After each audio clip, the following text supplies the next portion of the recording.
hicho ndo kitu ambayo nimetoka nayo hapa, kwamba hao watu wanajua bwana performance. Yeah. Outfit yako leo. Slay kidogo please.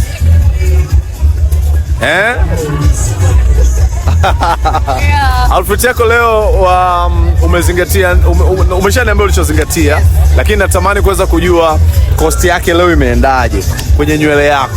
Kwenye nywele yangu, okay, this is T Luxury Wings. Nywele yangu T, kwa wengi tutajua. Imeendaje? Pesa yake, it's around $300.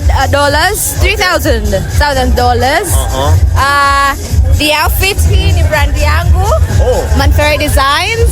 Yes, tuko vizuri kabisa. Nitaenda kuuliza vizuri ita cost bei gani, alafu nitawaambia. Na waambie ina nakshi ya diamonds.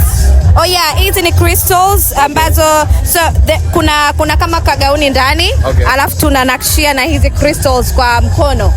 Unajua hii inafanywa ni handmade hii. Unatengeneza alafu unachomeka. Nice. So hii ni kitu ambayo tumefanya sisi Manferi Designs, and I'm very proud of my brand. Oh yeah. Earrings na all the accessories ni Swarovski. I can't remember exactly ni bei gani, lakini so chini ya $50 kila moja, like the pair of earrings sio chini ya $50. Hata the bracelet sio chini ya $50. Na kiatu ni Aldo. I'm not sure kweli ni kwa bei gani, lakini I'm sure sio chini ya $200. Yes. Rose Manferi kwenye drip check. Slay kidogo, waoneshe watu the dripping. Yeah. Thank you so much for your time. Thank you so much for having me. Yeah.